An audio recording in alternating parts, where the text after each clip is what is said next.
The morning sun cast long shadows across the marble steps of the British Embassy in Washington, D.C., as Captain James Morrison adjusted his red ceremonial tunic one final time. The golden buttons gleamed in the early light, each one polished to perfection during his pre-dawn preparation ritual. As a member of the Queen's Guard, Morrison had served at Buckingham Palace for 8 years before being selected for this prestigious diplomatic assignment. Today marked his 3rd week standing watch at the embassy, and he had grown accustomed to the curious stares of American tourists who stopped to photograph the stoic British soldier in his traditional bearskin hat. Morrison's military bearing was impeccable. At 6 feet 2 inches tall, he stood with the rigid posture that had been drilled into him during his training at the Infantry Training Center, Catterick. His brown eyes remained fixed straight ahead, never wavering despite the constant flow of pedestrians, diplomats, and visitors passing by the embassy entrance. The weight of his SA-80 rifle felt familiar in his hands, though he knew it would never be needed in this peaceful diplomatic setting. His role here was largely ceremonial, a living symbol of British tradition and military excellence. The embassy itself was a magnificent building, its Georgian architecture reflecting the grandeur of British diplomatic presence in America. Tall white columns supported an elegant portico, while the Union Jack fluttered proudly from a flagpole positioned prominently in front of the building. The embassy grounds were meticulously maintained, with perfectly manicured hedges and flower beds that bloomed with roses, a touch of England transplanted to American soil. Security cameras monitored every angle, though they were discreetly positioned to maintain the building's classical appearance. As the morning progressed, Morrison observed the usual parade of embassy staff arriving for work. Secretary Patricia Whitmore, a cheerful woman in her 50s who always offered him a warm smile and a brief "Good morning, Captain," walked briskly up the steps, carrying her leather briefcase. Behind her came Deputy Ambassador Richardson, a distinguished gentleman with silver hair who nodded respectfully to Morrison each day. The captain appreciated these small acknowledgments of his presence, though his training required him to remain motionless and silent during his duty hours. Around 10 o'clock, a black sedan with diplomatic plates pulled up to the embassy entrance. Morrison's peripheral vision caught the movement, though his head remained perfectly still. From the vehicle emerged a tall, imposing figure in a pristine military uniform he didn't immediately recognize. The man's chest was adorned with an impressive array of medals and ribbons, suggesting extensive service and high rank. His uniform was deep navy blue with gold braiding, and his peaked cap bore an ornate emblem that Morrison couldn't quite identify from his stationary position. The foreign officer approached the embassy steps with confident strides, his polished black boots clicking against the pavement. As he drew closer, Morrison could see more details of the man's appearance.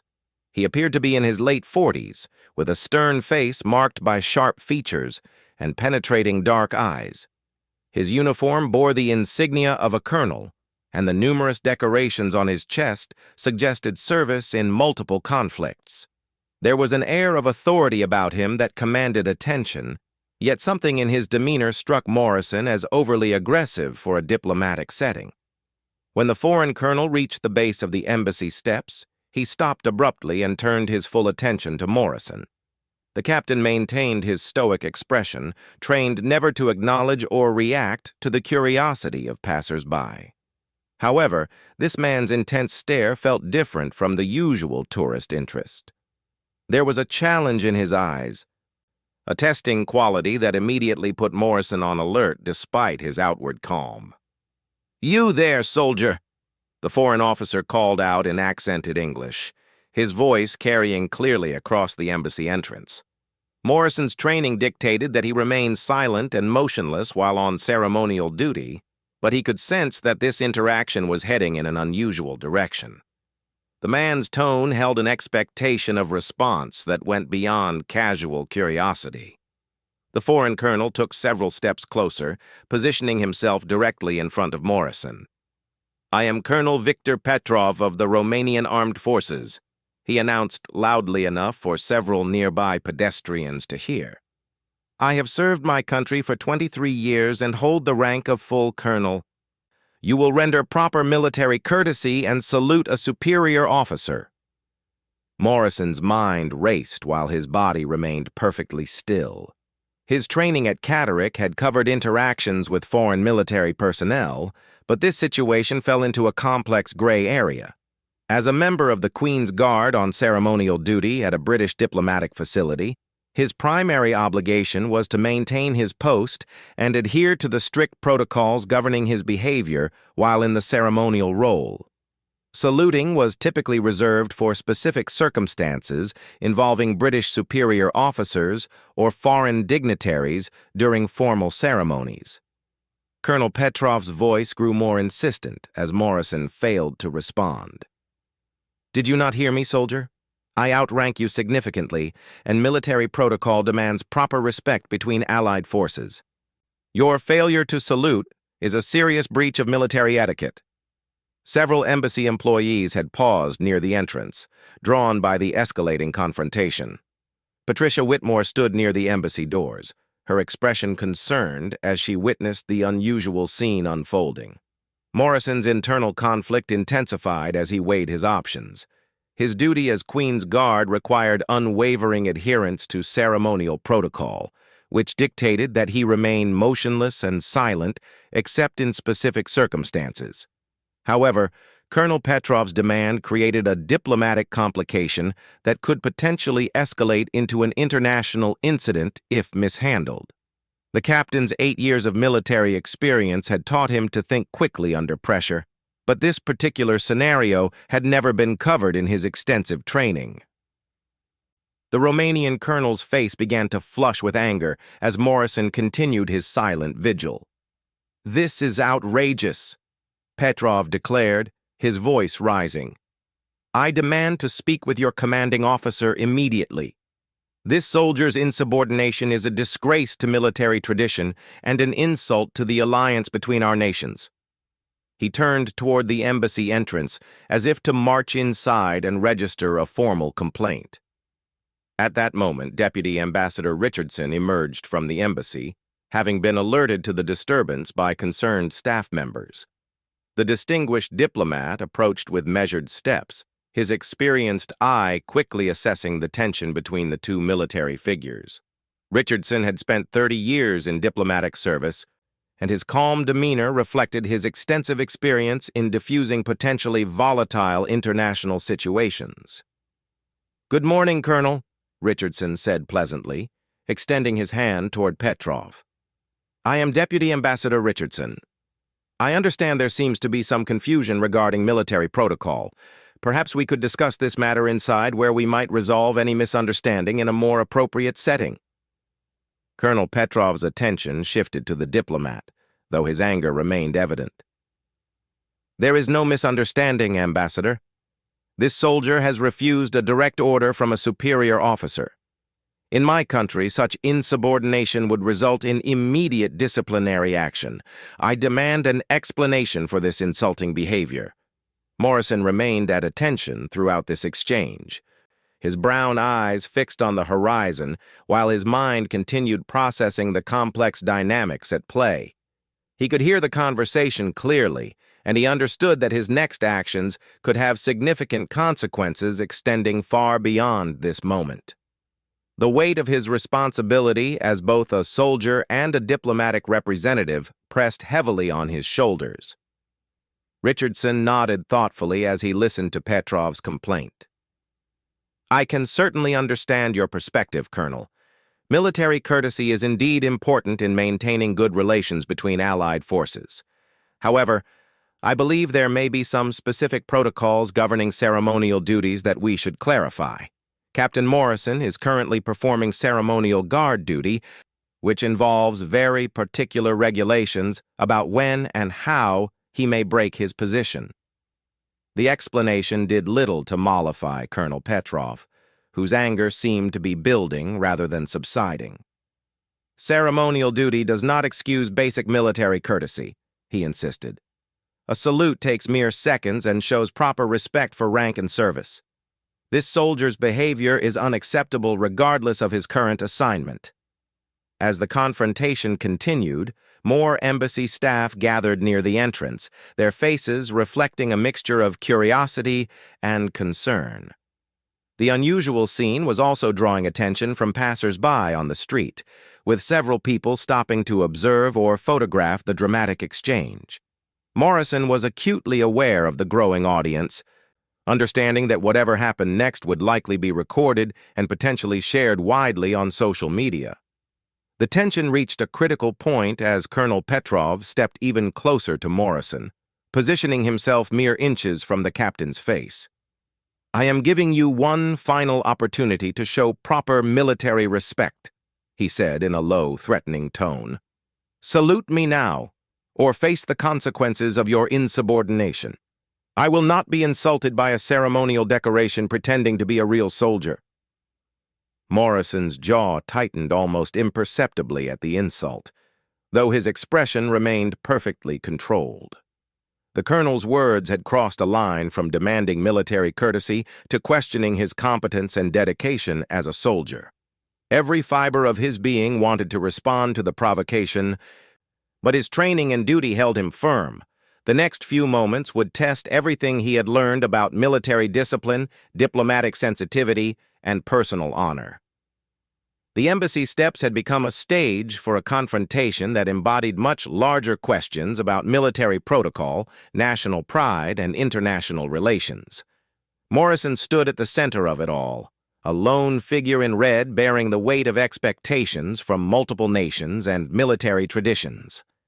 The morning sun continued to shine down on the marble steps, but the atmosphere had grown heavy with tension as everyone present waited to see how this unprecedented situation would resolve. Deputy Ambassador Richardson recognized the critical nature of the moment and prepared to intervene more directly, understanding that the outcome of this confrontation could affect diplomatic relations between Britain, Romania, and potentially other allied nations.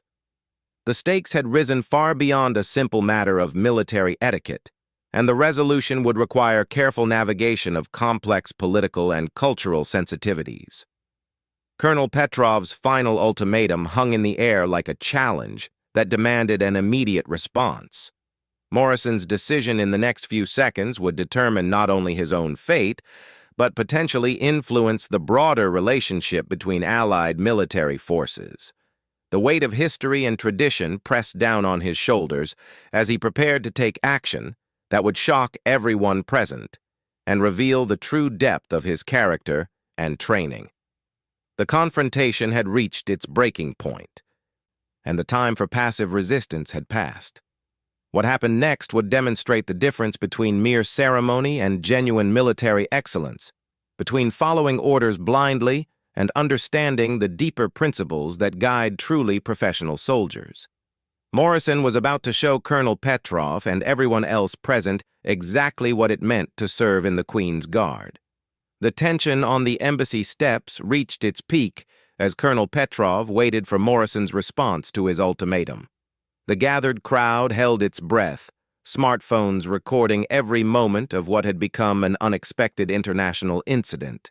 Morrison's mind worked rapidly, drawing upon years of training and experience to navigate this unprecedented situation that threatened to spiral beyond diplomatic control. Suddenly, Morrison's military bearing shifted in a way that caught everyone by surprise. Rather than rendering the demanded salute, he executed a movement that demonstrated his extensive knowledge of military protocol in a completely unexpected manner. With precision that could only come from years of elite training, Morrison stepped forward and performed a sharp about-face, turning his back on Colonel Petrov entirely. The audible gasps from the watching crowd reflected their shock at this apparent act of ultimate disrespect. Colonel Petrov's face turned crimson with rage as he interpreted Morrison's action as the most insulting possible response to his demand. "This is intolerable!" Petrov shouted, his voice echoing off the embassy walls. "You dare turn your back on a superior officer? This is grounds for court-martial and international incident." However, Deputy Ambassador Richardson's expression shifted from concern to understanding as he recognized what Morrison had actually done. The diplomat's years of experience with military protocol helped him grasp the subtle brilliance of the captain's action. Morrison had not turned his back in disrespect, but rather had executed a formal military movement that demonstrated his superior knowledge of international military law and diplomatic protocol. Morrison remained motionless in his new position for exactly 30 seconds, a duration that carried specific meaning in military ceremonial procedures. Then, with the same precise movements that had characterized all his actions, he performed another about-face, returning to his original position facing the embassy entrance. His brown eyes met Colonel Petrov's gaze directly for the first time since the confrontation began.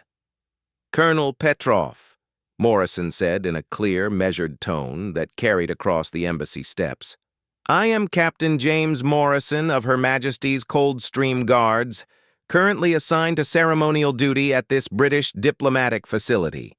Your demand for a salute places me in violation of 3 separate military protocols that I am bound by oath to uphold." The captain's voice carried the authority of someone completely confident in his position, and his words immediately shifted the dynamic of the confrontation.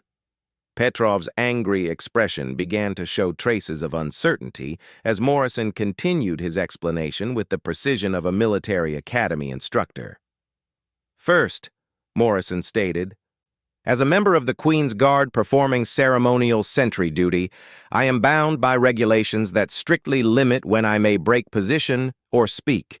These regulations exist to maintain the dignity and tradition of British military ceremony, which represents our nation's honor on foreign soil."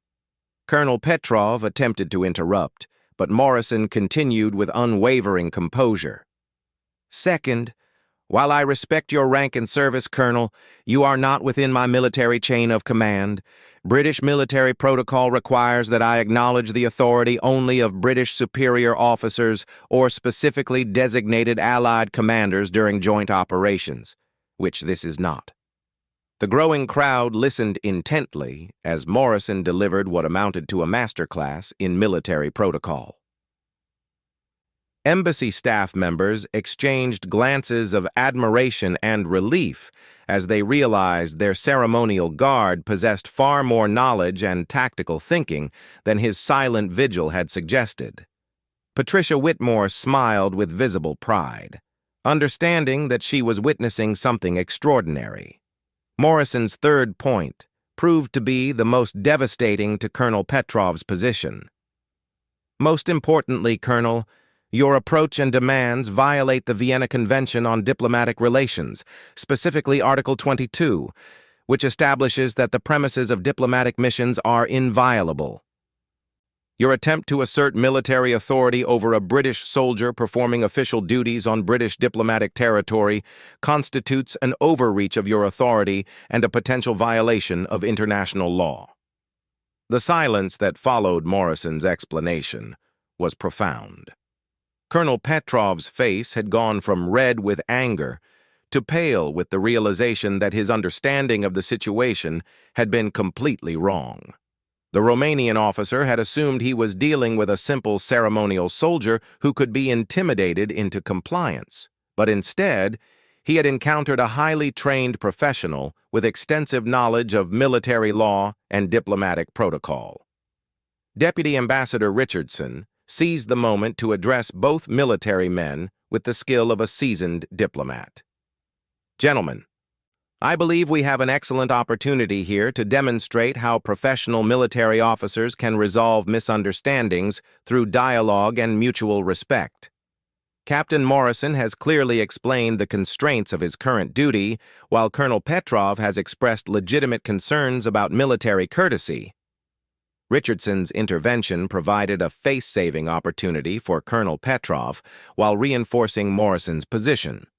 The ambassador understood that allowing the Romanian officer to retreat with dignity would prevent the incident from escalating into a formal diplomatic complaint that could complicate international relations.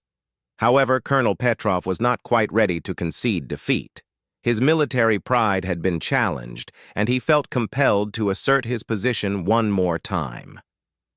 "Captain Morrison," he said, his tone more controlled but still carrying an edge of authority, "I appreciate your knowledge of protocol, but surely there must be some accommodation for military courtesy between Allied officers."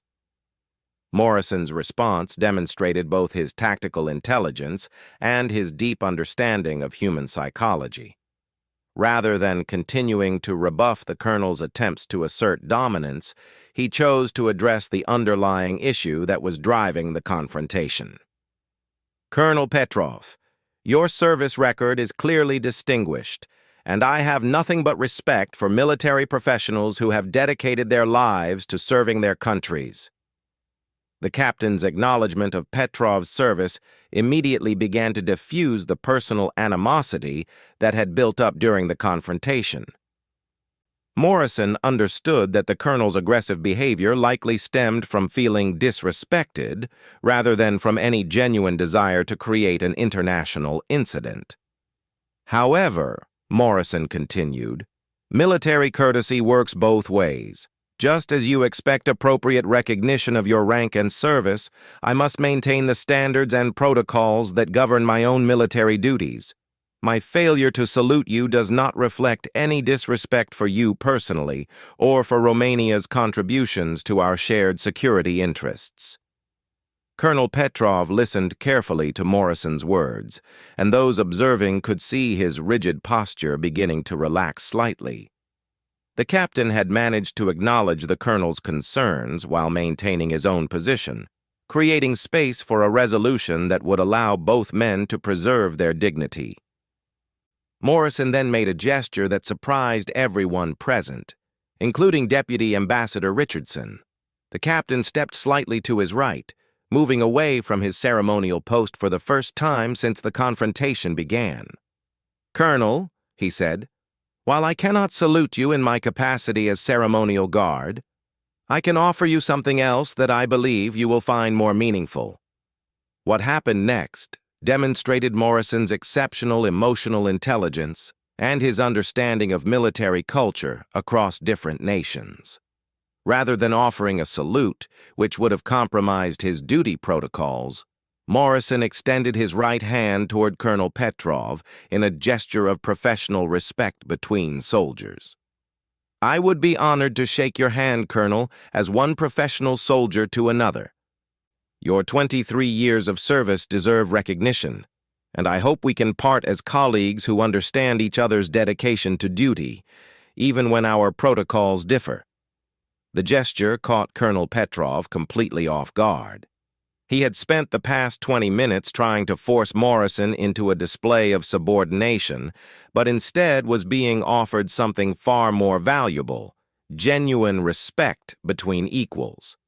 The handshake Morrison offered represented a recognition of Petrov's service without compromising the captain's own duty obligations. The crowd watched in silence as Colonel Petrov considered Morrison's outstretched hand. The tension of the confrontation had transformed into a moment of potential reconciliation that could either resolve the situation honorably or escalate it to a new level if the colonel rejected this olive branch. Embassy staff members held their breath as they realized they were witnessing a masterful display of conflict resolution. Morrison had managed to maintain his duty obligations while simultaneously addressing Colonel Petrov's underlying need for respect and recognition. The captain's solution was elegant in its simplicity and profound in its understanding of human nature. After what felt like an eternity, Colonel Petrov reached out and grasped Morrison's extended hand. The handshake between the two officers was firm and prolonged, and those watching could see the moment when mutual respect replaced the adversarial tension that had characterized their earlier interaction. "Captain Morrison," Colonel Petrov said, his voice now carrying none of its earlier aggression, "you have taught me something important about the difference between demanding respect and earning it. I apologize for my earlier behavior and thank you for this gesture of professional courtesy." Morrison's response was gracious and diplomatic. "No apology necessary, Colonel. Military professionals sometimes find themselves in difficult situations that test our understanding of protocol and tradition. I'm glad we could resolve this matter in a way that honors both our services." The transformation in the atmosphere was immediate and dramatic. What had begun as a potential international incident had become a demonstration of how military professionals could navigate complex situations through knowledge, respect, and creative problem-solving. The crowd that had gathered to witness a confrontation instead saw an example of conflict resolution that would be remembered long after the immediate crisis had passed. Deputy Ambassador Richardson stepped forward to address both officers, his relief evident in his expression. "Gentlemen, you have both demonstrated the highest standards of military professionalism and diplomatic sensitivity. This resolution reflects great credit on your respective services and nations." As the immediate tension dissipated, Morrison prepared to return to his ceremonial post. However, the events of the morning had fundamentally changed how everyone present viewed both the quiet captain and the demanding colonel. What had seemed like a simple matter of military protocol had revealed deeper truths about leadership, respect, and the complex challenges facing modern military professionals in an increasingly interconnected world. The handshake between Captain Morrison and Colonel Petrov marked a turning point, but the aftermath of their confrontation would prove to have consequences neither man could have anticipated. As the crowd of onlookers began to disperse, several remained behind, clearly moved by what they had witnessed. Among them was Sarah Chen, a young journalist for the Washington International Herald, who had captured the entire exchange on her smartphone while walking past the embassy. Sarah approached Deputy Ambassador Richardson with the respect due to a senior diplomatic official. "Ambassador, I'm Sarah Chen with the Washington International Herald. What we just witnessed was extraordinary. Would it be possible to get a statement about this incident?" Her request was polite, but persistent, reflecting the instincts of a reporter who recognized the significance of what had unfolded. Richardson, ever the skilled diplomat, measured his response carefully. "What you observed today was simply two professional military officers working through a misunderstanding about protocol. Both Captain Morrison and Colonel Petrov demonstrated the highest standards of military conduct in resolving their differences through dialogue and mutual respect." However, Sarah's trained eye had caught details that suggested this incident was far more significant than a simple protocol disagreement. She had recorded Morrison's precise explanation of military law, his reference to the Vienna Convention, and the masterful way he had transformed a confrontation into an opportunity for reconciliation. This was not just a story about military courtesy. It was a demonstration of exceptional leadership under pressure. Meanwhile, Colonel Petrov remained near the embassy steps, seemingly reluctant to leave despite the resolution of the immediate conflict. His conversation with Morrison had clearly affected him more deeply than he had initially let on. As embassy staff returned to their duties and the crowd dispersed, Petrov approached Morrison once more, this time with entirely different intentions. "Captain," Petrov said quietly, positioning himself so their conversation would not be overheard, "I owe you more than just an apology. In 23 years of military service, I have rarely encountered someone who could maintain such composure while educating me about my own mistakes. You could have humiliated me completely, but instead you chose to find a solution that preserved both our dignities." Morrison, having returned to his ceremonial position, listened carefully while maintaining his forward gaze. His response came in a voice that carried the quiet confidence of someone completely comfortable with his choices. "Colonel, we are both soldiers who have dedicated our lives to serving principles larger than ourselves. Sometimes those principles require us to stand firm, and sometimes they require us to extend bridges. Today required both." What Colonel Petrov said next would echo through military circles for months to come. Captain Morrison, I must tell you something that will perhaps explain my behavior this morning. I was not here by accident. I came to this embassy specifically to test you, though not for the reasons you might think. Morrison's eyebrows raised almost imperceptibly, the only sign of his surprise at this revelation. Petrov continued, his voice carrying a note of confession that suggested he was about to share something significant. 3 weeks ago, I received a request from the Romanian Ministry of Defense to evaluate the security protocols at various Allied diplomatic facilities in Washington. Your embassy was on my list, and I had been told that the British Ceremonial Guard could be easily intimidated or manipulated into breaking protocol. The admission hung in the air between them like a bombshell. Morrison processed this information while maintaining his outward composure, but internally he was reassessing everything that had happened during the morning's confrontation. What he had interpreted as an aggressive demand for respect had actually been a deliberate test of his professional competence and diplomatic sensitivity. The intelligence I received suggested that ceremonial guards at diplomatic facilities were often poorly trained soldiers assigned to impressive-looking but ultimately meaningless positions, Petrov continued. I was told that a sufficiently assertive approach would easily break their composure and expose weaknesses in embassy security procedures. Morrison's response revealed both his tactical thinking and his understanding of the broader implications of Petrov's test.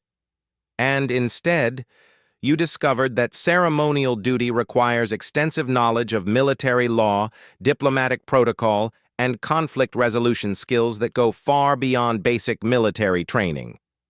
Colonel Petrov nodded emphatically. Exactly. What I found was a professional who not only knew his duties thoroughly, but could articulate the legal and diplomatic foundations underlying those duties. Your response to my provocation was not defensive or uncertain. It was educational and tactically brilliant. The revelation transformed the morning's events from a random confrontation into something much more significant. Morrison realized that his handling of the situation had implications extending far beyond this single embassy. His performance under Petrov's scrutiny would likely influence assessments of British military professionalism and embassy security protocols across multiple Allied nations. Deputy Ambassador Richardson, who had been observing from a discreet distance, approached the two officers as he sensed their conversation had entered a new phase.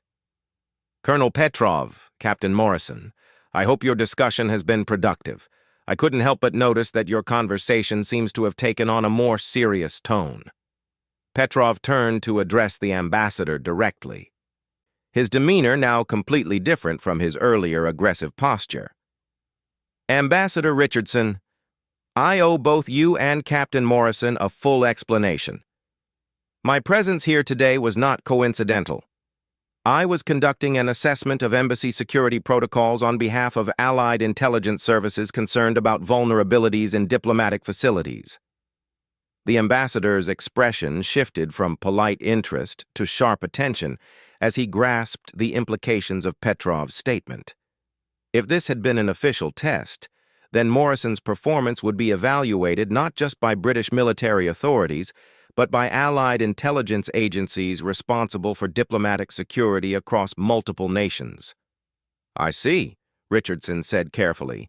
And what conclusions will you be reporting from your assessment, Colonel? Petrov's answer would become part of military folklore within weeks of the incident. I will report that the British Embassy in Washington employs ceremonial guards who possess exceptional knowledge of military law, diplomatic protocol, and conflict resolution techniques.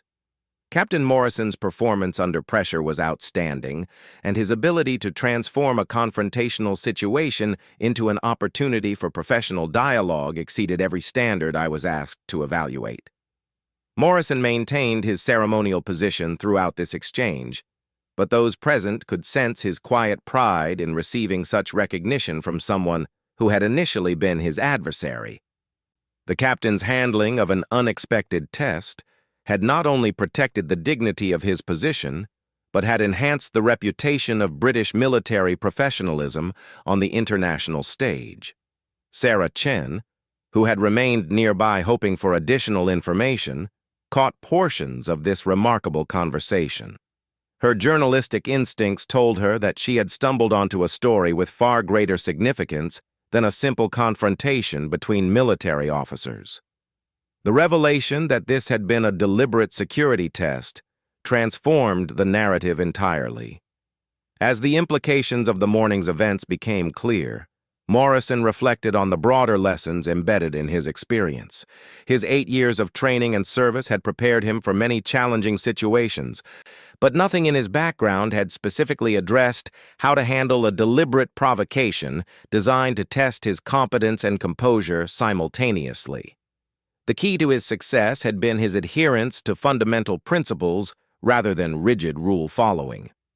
When faced with an unprecedented situation, Morrison had relied on his deep understanding of military values, diplomatic sensitivity, and human psychology to craft a response that addressed multiple competing demands while maintaining his integrity and effectiveness.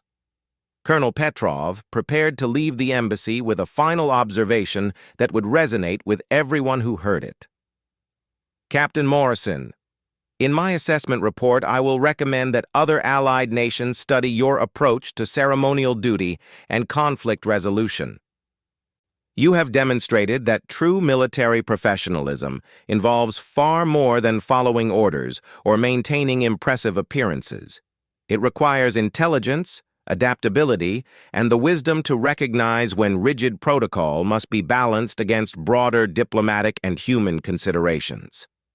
Morrison's response was characteristically modest, but profound.